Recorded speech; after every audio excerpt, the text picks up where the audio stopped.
Welcome to the Elk Talk podcast with Randy Newberg and Corey Jacobsen. Presented by the Rocky Mountain Elk Foundation.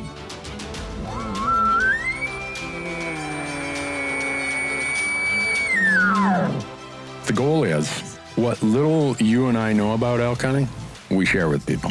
I've got an elk building. It's like 120 yards away. What do I do? First off, the thought would never cross my mind when an elk's being 120 yards away to call anybody on a cell phone.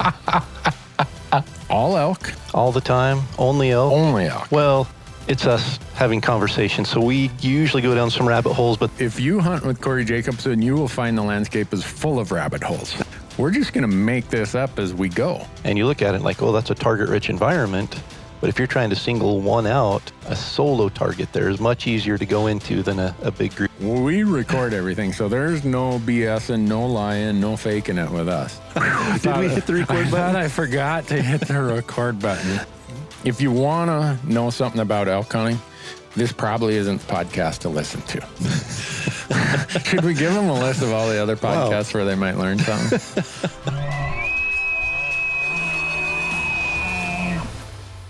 Corey Jacobsen, happy pre-Thanksgiving morning or whatever. I don't even know what date it is. I've been gone so much. I don't even know what day it is. You Well, just told me, be ready at 11 o'clock tomorrow. I've had people emailing me and texting me and messaging me for the last 6 weeks. Are you guys going to do another podcast? Is everything okay? Like, well, it's hunting season, and Randy in October and November is more difficult to track down than I am in September. So, Yeah, well, you wouldn't. I could have just as well sat at home on the couch for the same results. ugh, we haven't even got to catch up. Randy got back in town, and we just hit record, and we haven't even got to catch up Yeah. on all of Randy's Yeah. comings and goings here. Yeah, I got home last night about 10 o'clock and came into the office this morning, looked at all my emails and messages and said, I think I should go hunting again. That's the worst part of being gone is coming back. Oh, gosh. But, oh, well. Oh, Now, I'm going to thank you for not sharing the text message. Like last time, I sent you a text message on Instagram about 2 months ago. yeah. And you posted it, or I sent you a text message. You put it on Instagram. I don't know how to put it on Instagram, so I couldn't even defend myself.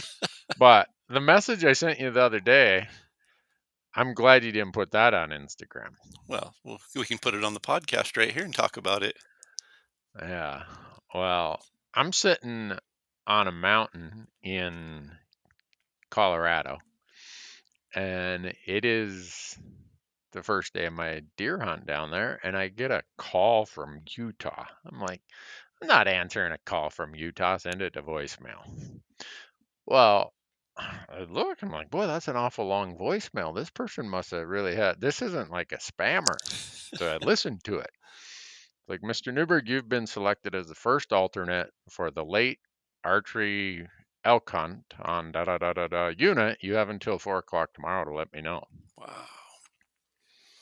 Like, oh, wait, hold on here. So I call Marcus. I'm like, hey, I don't have enough coverage here to download the regulations. Can you tell me what the season dates are of this hunt I applied for?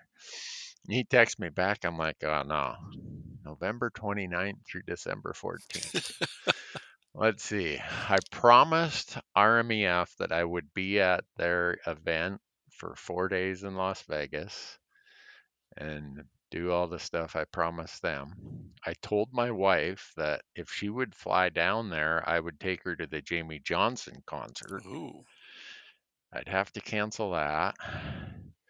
So first person I call is Kim. I'm like, hey, honey, how bad do you want to go see Jamie Johnson? I don't know. Why? Well, I got this elk tag opportunity in Utah and da-da-da. And she's like, oh, you should go do that. Like, Wow. oh, wait a second here. This is her family lives in Vegas. This is a chance for her to go see her family. And I'm suspicious. But she said, no, you've had a hard season. You should go just do that. A sympathy. Huh. Yeah. Yeah. So then I called the Elk Foundation. I'm like, hey, I got this opportunity in front of me, but I'd have to cancel those 4 days. I'm going to be doing appearances for that. I promised you guys I'd be there. And they're like, well, what is it? I'm like, it's an elk hunt. They're like, we're the Elk Foundation. We don't expect you to give up an elk hunt to come and sit in a booth with us. So we had that. And then I looked at how many days and then I got an Arizona deer hunt right in the middle of it. So I would have been able to hunt one day before, or the first day of this archery elk season, and then the final 5 or 6 days if I canceled all this other stuff. And I'm taking one of my sponsors. They're joining me on this deer hunt, so I can't cancel that. So I'm texting you like, hey, I need some adult advice here. Talk me into what, and you never replied, thank goodness, because you would have talked me into it. Marcus, he's trying to talk me into it. And I thought, you know what, with all those things I got going on, I've been gone a lot. I need to be a better husband. I committed to the Elk Foundation I was going to do this, and I don't want to cancel on them.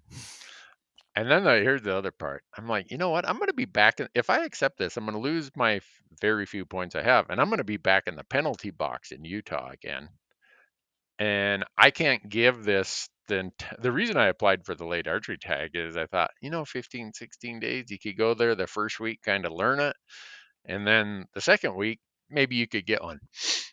And I just don't want to force it. Yeah. So that's a tough hunt. I mean, thankfully- a late archery hunt it can be a tough hunt. Yeah. So whoever got the next phone call, hey, you're welcome. Well, I can't believe after your wife told you to go ahead, Marcus is twisting your arm. The Elk Foundation said go for it. You still called me asking for advice. You know what I would have said. I know. And that's why Jace, my camera guy, is with me. I'm like, Corey's not answering his phone. I said, that's a sign that I should decline this. And Jace is like, I wouldn't decline it if I was you. You know how long it could be before you get to go to Utah? You're old. You might never get to go again. I mean, there is you're some right, truth. Jace. Yeah. So, oh, well. Man. It reminded me in 2021, Nevada has this first come, first serve thing where your tags get thrown up there. I had a rifle elk tag for Nevada in my cart, but I'd committed to RMEF that I would be at this same hunter and outdoor Christmas thing that week. And so, man, I didn't buy that one either. I don't know. A late season rifle Nevada or bull elk tag. Yeah, that was my sweet spot there. Yeah. That was. And when I got down to Vegas, I jokingly said, I could have been here in Nevada elk hunting instead of here in Nevada doing this appearance. And they're like, what do you mean? And so I told them, they're like, you idiot. You're an absolute idiot. We would have just said, sorry, he's elk hunting. He's not going to be here for all this seminar stuff. So I don't know. I just feel. And now your wife is stuck going to Vegas with you, which is probably why she said, go ahead and go on the hunt, because then she would have got to go to Vegas by herself. Right, exactly. That her and her brother and sister-in-law and old high school friends could have went and done whatever they want without Randy being the boat anchor that drags along and complains and whines and snivels that this costs too much and blah blah blah. But oh well. But at least I'm going to get to see Jamie Johnson. It looks like, which has been on my list for a while. But very cool. So anyhow, if you get a call from Utah DWR, Region Wildlife Resources, you might want to pick up that phone. They won't be calling me. I don't even buy a license or apply there anymore. So, well, I make a donation. That's what I call it. But anyhow, you know what we really need to talk about today is you're going to tell the world how Idaho is changing everything. Ooh, and they are. Is that what the people need to know? I think, yeah, it's coming right up here. So, yeah. So from what you told me, I'm not going to have to sit in a line and be number 52,000. No longer in a virtual line. Nope. Now you have to just take a chance on which hunt you're going to apply for. And if everybody else decides to apply for that hunt, you won't get it. And there goes your Yeah. chances. But yeah, So, the last several years, Idaho has had they call it a first come, first serve. They call it over the mhm. counter, and then they call it first come, first serve, but it's a Yeah. lottery. I mean, if you're able to Yeah. drive to Idaho in the past, you could go to a physical location, you could stand in a Yep. line, or you could be in the front of the line and you could get your tag. But if you weren't Yep. able to drive to Idaho, you log in, they put you in this waiting room and they give you a random number that, like you said, is anywhere from, I've heard of people being like 1,200 and I've heard of people being like 54,000. So Yeah. you get this random number and then you wait and you wait and you watch the little guy walking across the screen there, and it says there are 47,198 people in front of you. And an hour later, Yeah. it says there are 43,406 people in front of you, and you're watching all of the tags get gobbled up. So, Yeah. I mean, it really wasn't fair. Somebody who lived close Mhm. to Idaho or happened to be in Idaho or had a friend or a relative in Idaho that was willing to go and stand in line and pick up a tag for them had a way better chance than somebody that actually had to work a real job on the East Coast or somewhere. So for Right. this year, they have completely revamped the way non-residents purchase, get, apply for tags in Idaho. So keep in mind before we start, this is not controlled hunts. So It's a non-residents, this is not controlled hunts. So the same yeah. controlled hunts exist and the same application period exists in the month of May. I think the deadline's June 5th each year. This is Yep. for those over the counter, what used to be over the counter, general non-resident tags for deer and elk. So it is Yeah. going to a draw. It will be all online. There's nothing to mail in. And the application period starts December 5th, and the deadline is December 15th at midnight. That's Mountain Time. Midnight. Yeah. Mountain time. Yeah. Yeah. Not midnight Pacific time or Any other Taiwan time. time or Moscow time Yep. or Greenwich Mean Time. So Okay. here's a piece of advice. Don't wait until December 15th, Right. because just don't risk it. I've literally talked to people that have waited till the last day, and they're like, I thought it was till midnight and I got in at 6 o'clock, and evidently it closed at 5 o'clock Pacific time or whatever it was, and they missed it by an hour because they were just waiting until the last day, even though it'd been open for a month. So Yeah. get in early. Yeah. You need to have a license. So Idaho is requiring non-residents to purchase a big game hunting license in order to apply. Non-refundable, non-resident license, which by the time you buy that and some other like a habitat stamp or something and pay your credit card transaction fee, it's going to be over $200. Is it? I don't even know what the Yeah. price is for the non-resident license.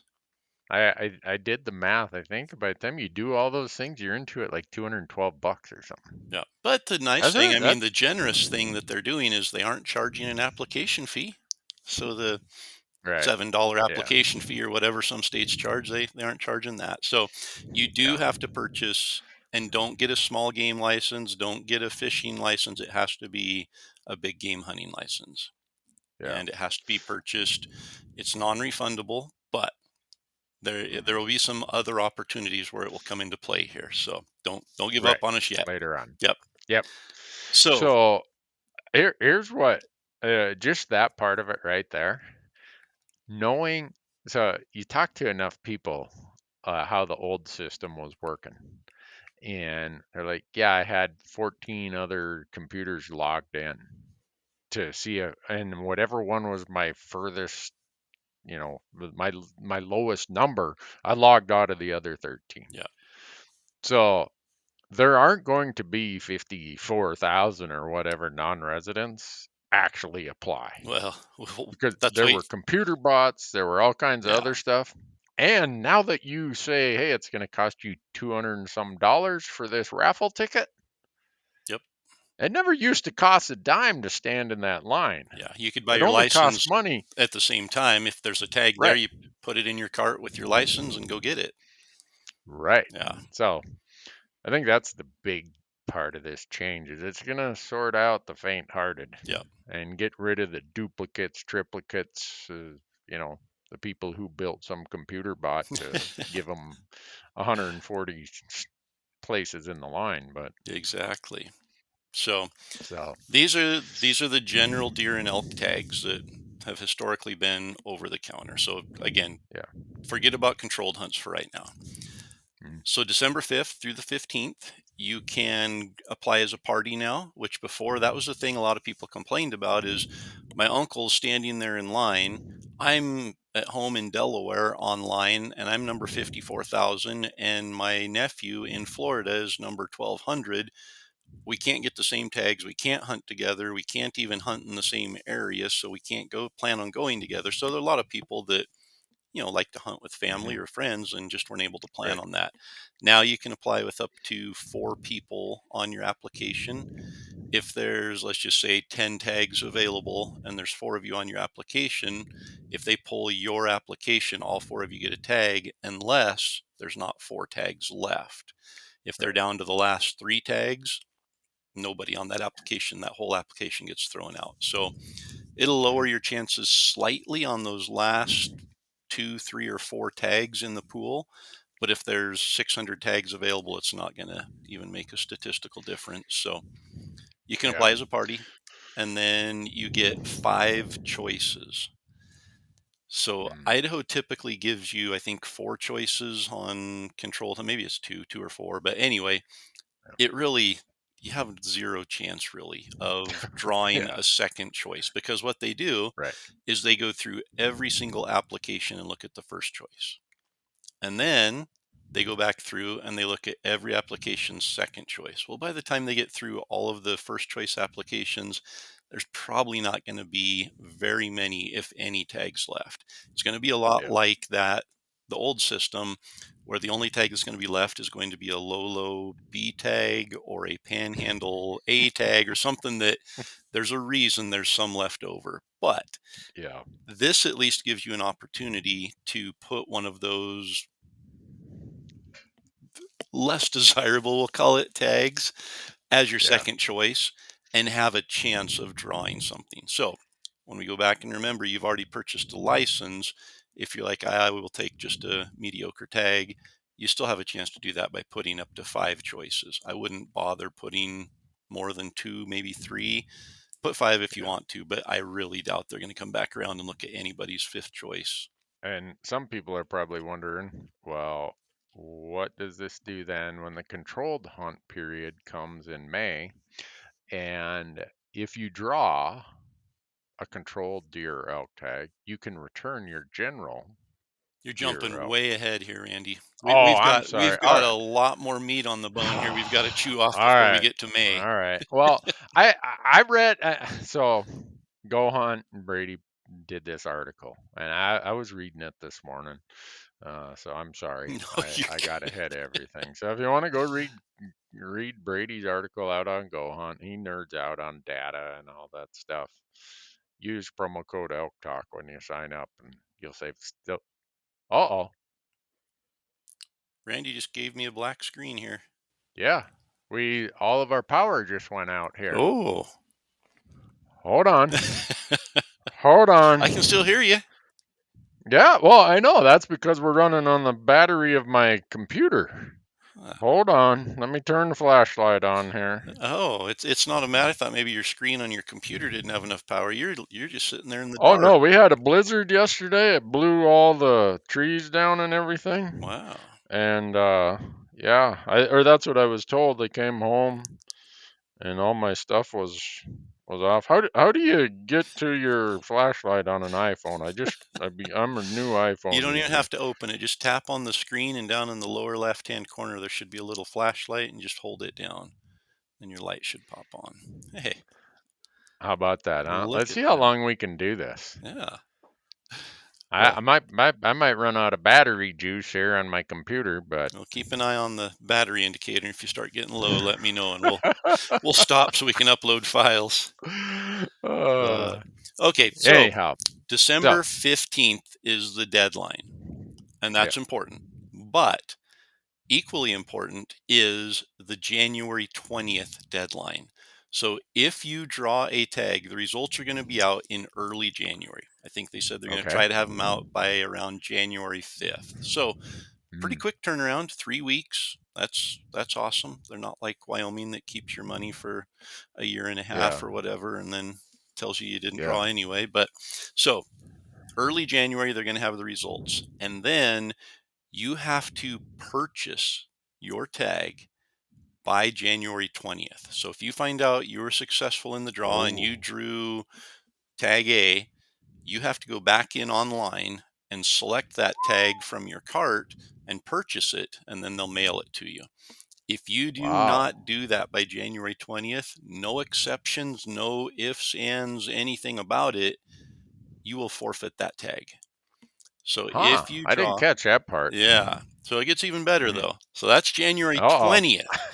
So keep in mind all the excitement of this application period coming up in December. It doesn't end. There are still deadlines. January Oh, goody 20th. goody. Yeah. So January 20th, purchase your tag. If you don't, you lose it. And they will not probably email you because immediately thereafter, on February 5th, they open Mm. round number 2. Oh. Round number 2 is any leftover tags and any tags that didn't get picked up by January 20th go into a second draw, and non-residents can apply for that second time. Keep in mind, they're not Okay. charging an application fee, so we can't even say, Right. oh, they're just trying to get money out of people. They're not even charging the Right. first time or the second time. They're just trying to get rid of all these tags. So they're putting it in a second draw. If you drew in the first draw and you did not pick up your tag, you are not eligible to apply in the second draw.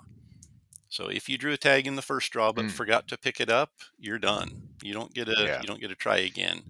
But if you applied in the Mm. first draw and did not draw a tag, then you can apply. Or if you didn't apply in the first, if you missed the deadline in December, there's a second draw coming up in February, and it's February 5th through the 15th. Again, the 15th is the deadline, and the same thing will happen in that one. You'll find out in early March if you drew in the second draw, and you'll have until March 20th to claim that tag that you drew there. If you do not claim your tag in the second draw by March 20th, it will be forfeited. No ifs, ands, buts about it. It will go away and somebody else will have an opportunity for it. After that second draw and after the forfeiture date of March 20th, then they're going to take all of the tags that are left that didn't get picked up, that didn't get drawn, that nobody applied for, and they'll be available to purchase like they've done in the past on Mm. the third Tuesday of each month, whatever. I'm making that date up, but they'll announce what Yeah. those tag sale dates are for returned and leftover tags. Yeah. Wow. Yeah. Huh. So that gets us through Well, the general season stuff, and there's a whole lot more information. If you go to Idaho Fish and Game website, they've got a whole page dedicated to the new non-resident system with a lot more detail about disabled American veterans. I think there's 300 elk tags and 500 deer tags available only to them. So cool. if you're in the DAV program, you can apply for those, and you can also apply for the regular general tags. So disabled American veterans can apply for both. There's also some junior mentored tags uh, Mm. that they don't actually have to apply for. They can just purchase those tags, but they have to be with an adult that has a tag. So if you're planning Okay. on your kids hunting in Idaho as a non-resident, you have to have the exact same tag first, and then you have to accompany them. So Okay. Well, I hope I'd way rather one of those kind of people get tagged versus me. yeah. So Eh, I have no um, problem with that. residents, as always, complain. Non-residents are taking all the tags. They're going first. We're getting the leftovers. No, non-residents are capped. It's, I think, 12,815 tags in Idaho for elk, I believe, and then Yeah. 15,500 or something for deer. That number has not changed. It's not going to change. What that doesn't account for, though, are the controlled hunt tags. So Right. all of the general season outfitter allocated tags, all of that comes out of that 12,815 tag pool for non-resident elk. But now we've got a whole nother opportunity to draw another tag in Idaho in May. And we'll probably talk more about that, but Right. that's the normal controlled hunt. So there are Right. general season hunts, which you'll be applying for if you're a non-resident, December 5th through the 15th. And then there are controlled hunts, which are the ones that are sometimes more desirable, more Mhm. limited, and you'll have an opportunity, as Randy said earlier, to apply for those tags again in May. Even if you drew a tag in the first or the second non-resident draw, you can still apply for a controlled hunt. And then if you do draw your controlled hunt, you can decide which tag you want to Yeah. turn back in. Wow. Yeah. So Idaho, when did you guys go to this cap by region and elk region and deer district? Was it like 2017 or 18, It was before 19, that. something like that? Was Yeah. it? Anyhow, I wish that if if I was a professor at a business school and I wanted to teach the concept of scarcity marketing, I would use Idaho Game and Fish as an example. Because as quick as you guys switched over to saying we're not going to let every non-resident go hunt Diamond Creek or whatever, we're going to the total number of tags is going to stay the same, but we're going to cap each region for non-residents. All of a sudden, it went from, hey, I could buy this tag in July, still be some left over. Dude, here's this long line of people standing up wanting to buy a tag because the scarcity idea, right? Yep. Oh man, I might get one of the premium tags. If ever it's not like the total number of tags changed. Nope. It's not like all of a sudden some of these tags are worth way more than they were before, but in the minds of people they are, because you could go tell all your buddies, yeah, I was number 300 in line. I had whatever tag when I got there. And so, if ever there's an example, and I don't think your agency did this on purpose, Oh, I don't know. but if you want to see an example of scarcity marketing and its effectiveness, just look at when Idaho made that change Yeah. 8 or 10 or No, however many years yeah, ago it was. I think you were right there on the years for that change. But yeah, so I mean, Yeah. it used to be Idaho was always you could show up and buy a tag. So it was kind of the last resort. You put in for all your other tags Mhm. across all the other states, and if you didn't draw Yep. one, you could drive to Idaho during season and stop at the Walmart and pick up a tag. Yeah. And then, like Randy said, they put a cap on non-residents in each zone or each deer unit. And when that happened, you had to stand in line, and all of a sudden people are like, well, I'm not taking a chance. And everybody started standing in line and created the debacle that we've had the last several years. And it'll be interesting to Yeah. see this year what the demand really is, because I don't think they have any idea. Just, Yeah. it's hard to judge how many people were standing in line at a vendor, how many people were online, how many of those were bots, like you'd mentioned, that weren't actually, one hunter might have had 10 places in line. So they don't Yeah. know if there were 50,000 people trying to get tags or if there were 10,000 people trying to get tags. But now, where you have to buy a license, they're going to know exactly how many people are standing in line. And I would Yeah. imagine it's the same scarcity factor that now, especially since it's December, it's the first opportunity. That's going to be the Mhm. first shot out of the gate to get an elk tag in the West. So I would Yep. imagine there's going to be a lot of people that throw their name in the hat and want in on the Yeah. first year. I think you're right. And you know, I fully understand why Idaho made that change 8 or 10 years ago. You guys were getting inundated where all 12,000 non-resident elk hunters could show up in the same unit. Yeah. So if there was word out that, hey, someone shot a big bull in this general unit and it made a magazine cover, you had to bring your own rock to stand on the next year because all 12,000 non-residents could show up there. Yeah. And I don't blame Idaho residents for saying, "Hey, we we got to change this. We got to uh, reallocate this non-resident pressure. Yeah.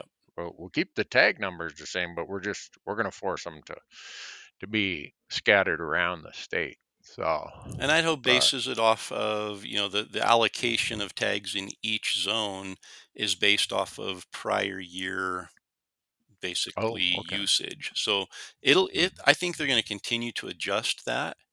Mm-hmm. When you get into the controlled hunt, they give 10% of no more than 10% of the tags. So if there are 100 tags in a zone and non-residents apply and the first 10 tags go to non-residents, no more can go to non-residents. But if the first Yeah. 99 go to residents, that's too bad that the last one is might go to a resident as well. There's no guarantee that Yeah. non-residents are going to get any. They're just in the same pool with the residents, and when they hit their 10% max, all the other non-residents get thrown out. So Yeah. in this, they've got some pretty liberal numbers. They've got the numbers posted on the website for each zone and each unit for deer of how many tags are going to be available in the draw. Keep in mind that they don't actually set the actual numbers until later. So there's a chance that a hunt could get completely eliminated if they do Mm-hmm. if we have a tough winter. And in Right. March, they do counts and they're like, there's not enough deer or elk here to have a season. They might eliminate a hunt that you spent all your time and effort applying for in December and now it got eliminated. But I think Mm. it sounds like on the website that they will make options available to if that were to happen. Yeah. Huh. Well, that's an awful lot to digest, Corey. As I was going through it, I thought, okay, it's not as complicated as Montana, No, we but we wrote the book on screwed up systems. man, there's got to be an easier way to come up with systems and processes. And I'm an engineer, so that's, I like to simplify things. But Yeah. man, if there's ever Well, opportunities to complicate things, leave it to fish and game agencies to do it. well, I'm going to give you guys credit for the fact that you haven't thrown a point system out Yep. there for non-residents. Like Wyoming, they don't have a point system for residents, but they do for non-residents because it brings in tens of millions of dollars a year, and not an additional elk, deer, antelope gets taken because of all those points that Yep. are bought. It's just back again to that scarcity thing and wanting to keep my place in line. And so you guys aren't doing that, Yep. and I appreciate that. And No, and I don't well, think there's any, who knows? I don't want to, you know, jinx myself, but I don't think there's plans of doing a point system even for non-residents at this point. yeah, But like you said, it in Wyoming, it hooks you. In Idaho, mhm, you apply for 3 years in a row and you realize there's like a 5% draw for this general season tag that I'd be lucky to even see an elk in that unit. I'm not going to keep throwing $200 at the state every year for a license that I'm not going to use if I don't draw an elk tag. You're out and right, you go find somewhere else. You have yeah. points, you feel obligated to keep coming back year after year after year. And so, I mean, Yeah, it's you've got the scarcity model and then you have the fear of missing out model. And when you put the two of right. them The FOMO together, model. oh man, Yeah, two of them together yeah. is it's a recipe for financial success. Huh. Well, as I was saying before the power went out, if you really want to see a bunch of nerded out detail on this, go to Go Hunt and read Brady's article on this. He's got charts and everything else. That guy, he might be an engineer too. The number of charts and stuff that he does. But use promo code Elk Talk when you go there. They'll throw $50 credit in your gear shop account, I think. But it is no. What's today? I'm looking in the dark here. I'm trying to see my date on my computer. Oh, it's the 25th. I lied on the last podcast. I said I was going to shoot a Montana general season elk on November 20th. At 4 p.m. Yeah. And then it dawned on me I wasn't even going to be in Montana that day. Uh, So, but on that day where I saw 12 legal bull elk. wow. Yeah. Any big ones? This is a unit where in the second and third season in Colorado, it's over the counter. Yeah. And I ran into a ton of elk hunters down there when I'm deer hunting, and you know how that goes, right? The deer hunter sees the elk, and the elk hunter see the deer. Yep. Uh, and I'm a couple days I'm seeing elk bedded. I'm like, where are all these elk hunters we've been bumping into? I'm not going to hike out of here to find them, but down on the road and at the trailheads, we've been bumping into all kinds of them, and they're like, I don't think there are any elk here. I'm like, okay, I don't think there's any deer here.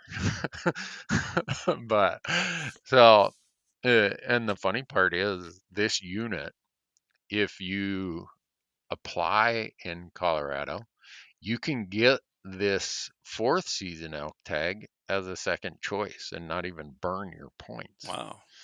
But I didn't do that because I wasn't sure if I was going to draw the deer tag. So it's like, I'll end up with a second choice elk tag and no deer tag. Wow. Dang it. And But Colorado, I mean, they made big changes to their system, and they're still, I think, going to go through some leveling out, figuring out which hunts have, are undersubscribed or oversubscribed, and which ones have leftovers. And it was interesting. This is the first season where you've got hunters out in the field who looked at the Colorado upcoming change in 2028, where Colorado's going to take half of the tags and make them the non-resident tags and put them in like a bonus point draw instead of a pure preference point draw. Yeah. So I bumped into some other non-residents, and I'm, we're visiting, and it's like, how many points did you have? I burned 14 points because my 14 points in 2 years aren't going to be worth crap. So I like, whoa. Burned 14 points on a hunt that you could draw leftover fourth season. Yeah. And so for the deer hunt, they burn 14 points or 10 points or 9 points, whatever. This unit, before this change was announced coming in 2028, I thought I'm guaranteed this tag because usually it takes 2 or 3 points, and I've got 5. I'm in like Flynn. Well, I just barely skimmed in there this year. I'm like, what the heck? So that's why it was. I know it's anecdotal and it's kind of an informal survey, but I was trying to see what the hunter or applicant behavior was in anticipation for the big change coming in Colorado in 2028. Yep. And it's real. There's a lot of people jumping off the sidelines, and just every one of these states, their systems change. Yep. And never changes to benefit the hunter. It never changes to benefit the guy that's been standing in line. Yeah. Well, that's what I tell people. If you're buying into a system today, I can guarantee you by the time you probably draw a tag or that you accumulate 10 points, that system will have changed in some way, shape, or form. So don't think that everything remains static in these point systems. They're schemes. Yep. They're Ponzi schemes. Well, they're a way to reward the people who have been there the longest. And what happens is the people who have been there the longest become a minority. And the people who haven't been there very long become the majority, and they start screaming really loudly. And pretty soon these agencies have to cave to appease them. And the ones who have been standing in line the longest are the ones that give up the most. And that's, you've seen it in Arizona. We've seen it everywhere. Yeah. They will end up taking opportunity that they gave initially to make people happy. They'll take it back away because they want to make people happy. So yeah, no, it's like death and taxes. Just count on it. The states, whatever state, about probably one state a year has some major alterations to their system, which results in major altercations.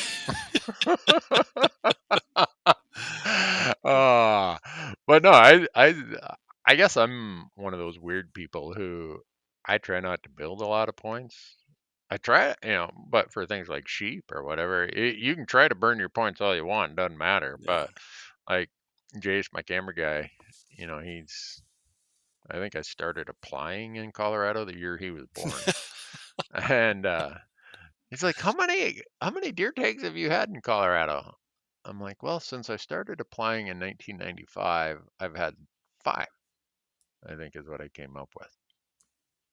No, 6. I had 6. So about every 5 years I draw. And he's like, well, we ran into a lot of people who are burning double-digit points. I'm like, yep, they did. And I don't blame them with the change coming, but here's the bad deal. Every day we were down there, it was in the 60s at almost 8,000 feet at 60 Wow. degrees. So here are people burn double digit points thinking, oh, this is my one chance for a big Colorado deer. And you have a tropical heat wave. And so that's just an illustration of how so much of these point things and waiting forever is a bit of the roll of the dice. Yep. I mean, you might draw a tag on a drought year, you might draw a tag like it was down in Colorado. It was so warm. You never know. So Yep. I I dodged a bullet this year. My oldest son got married on opening day of the second season deer hunt down there, uh, and I spent, what was it, 19 or 20 points drawing a deer tag this year.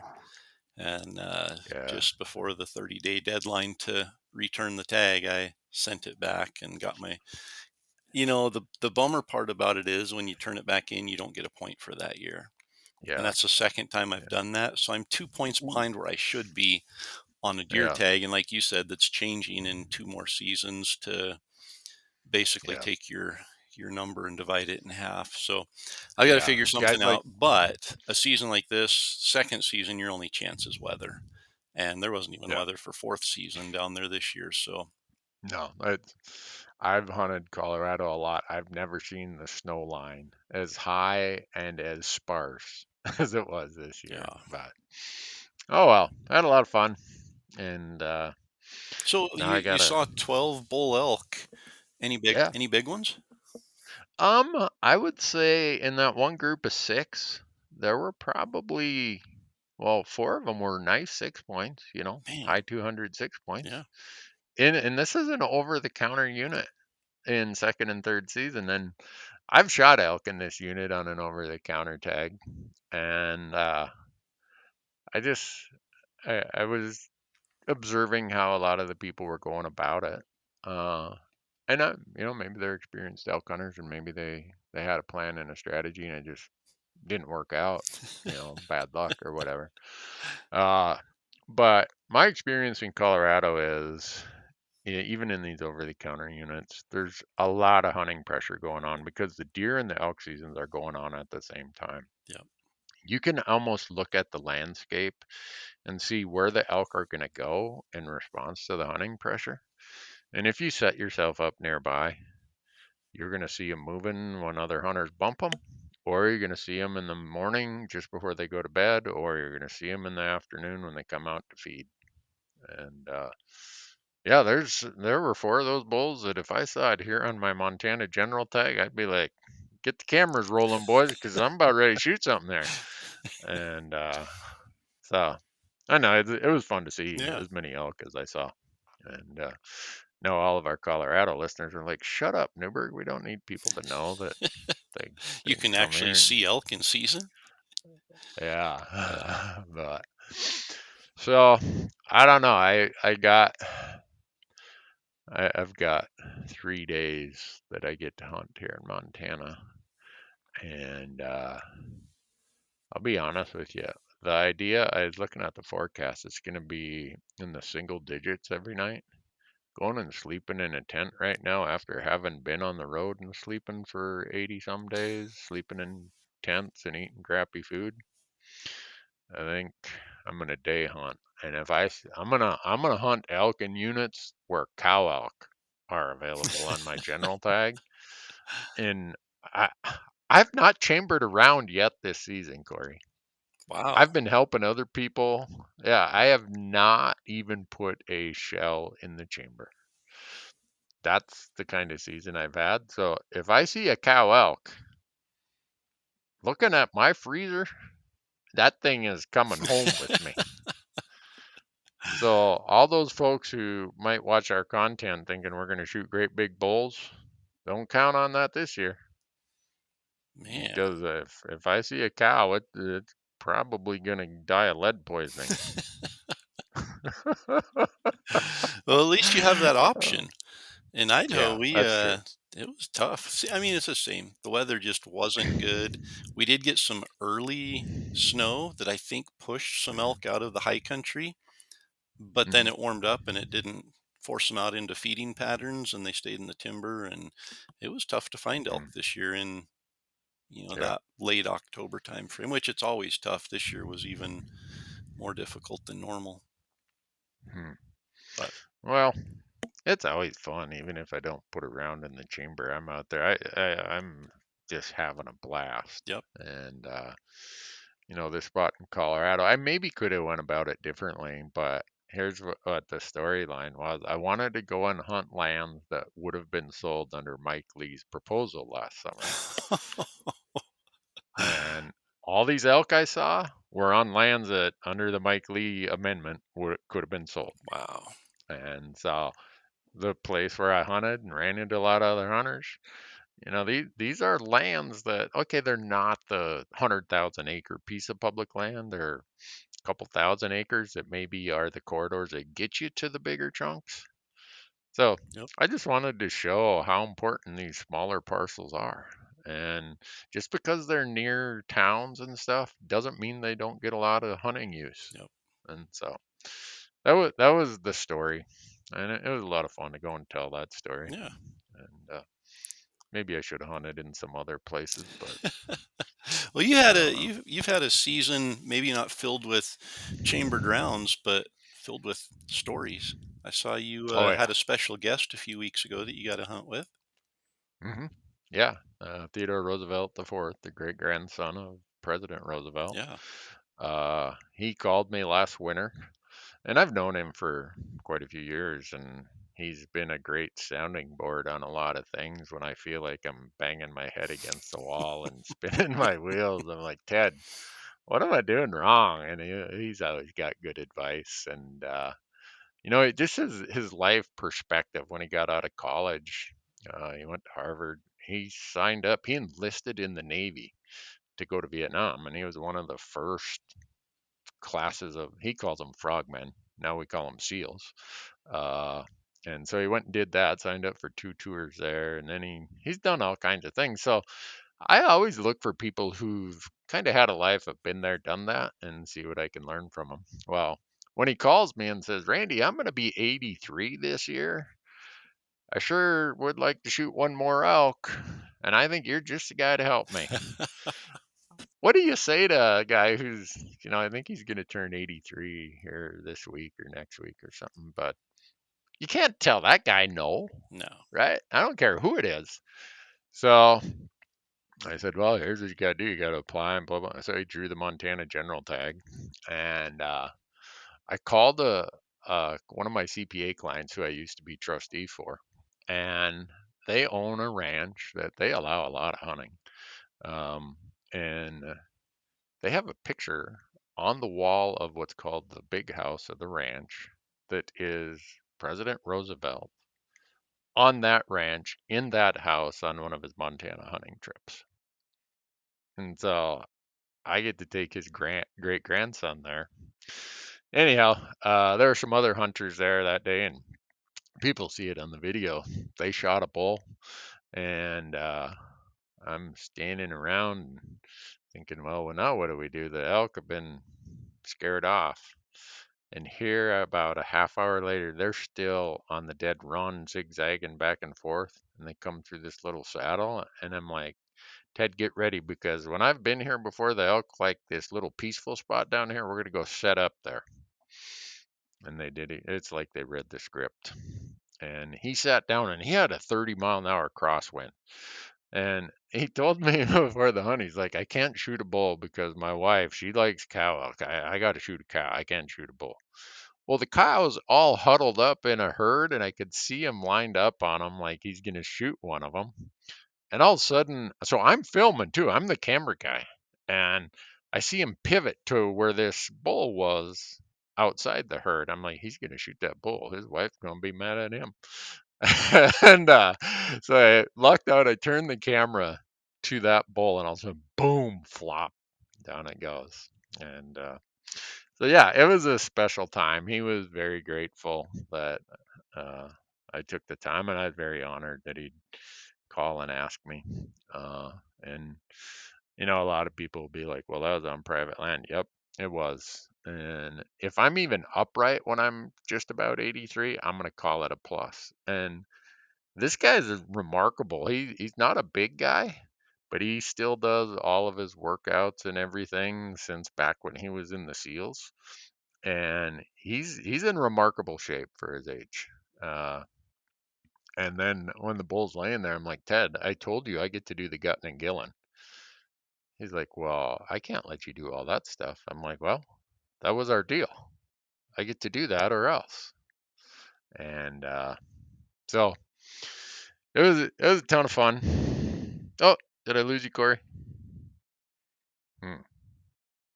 We're having all kinds of malfunctions today. My power went out. Corey's internet is going out.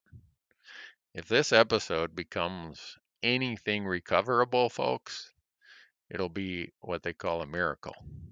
So, well, Corey, I'm sorry about that. That's just the benefit of living in the big city like that. Oh man, I don't know what's going on here. Between the blizzard yesterday that blew the trees down and my neighbors over here building 2 new buildings and digging up most of the neighborhood, I lose power 3 times a day, maybe 4 on a good day. So anyhow, sorry Yeah, I for was just the sitting here and audience all of a having sudden to it deal went with blank, all and of it's our usually me and disruptions my and other internet that problems. fails, and So, this time did it you wrap was, it up over there? Randy had troubles.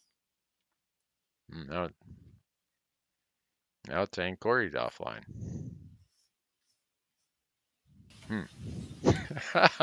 This is just too much. It's not one thing, it's the other. Yeah. Between my power going out and your internet dropping, we're having a heck of a day today. And I'm looking at it going, my internet's at 5 bars here. Like, I can't get any stronger. So that's just Well, that's like I what? said, that's the best internet we can get. Yeah. What do you say we just wrap this up so that the editor doesn't have any more work ahead of him, and the audience doesn't have to deal with any more of our technical difficulties? That's probably a good plan at this point. What does that speak to the technology infrastructure of my Idaho and Montana? Hey, you know what? For the other benefits of living here, I'll take those I will too, but disadvantages. it should discourage anybody who wants to telecommute and be a work at home internet kind of person in Montana or Idaho. Don't do it. We don't have the connections for you. Just stay where you Stay are. in Washington or the East Coast or the West Coast. Do not move to Idaho or Montana if you want technology. That's right. So anyhow, I think we covered the Idaho deadline. We got that. Thanks for the details on that. Yep. And if people want more details, go out to Go Hunt and use promo code Elk Talk to sign up, and you'll save some money, and you can nerd out on all of Brady's stuff. But And keep anyhow, the emails coming. We need. We're getting ready to. Randy's back home after a couple more weeks here, so we need some topics to talk about. So send us emails. Yeah. Just go to elktalkpodcast.com and click the contact us box and send us the emails and let us know what you want to talk about. Yeah, I don't know what to do now that my power's back on. The battery that runs my server is probably trying to recharge. That's why I had to use my phone and everything. And then why it went kaput because my uninterrupted, what is it called? Uninterruptible power supply, UPS. Got interrupted. Just finally ran out of juice. So kaput. So anyhow, happy Thanksgiving, Corey. Yeah, happy Thanksgiving to you, and thanks for listening. Yeah, thanks to all of you who listen. We'll try not to be so negligent in our punctuality here.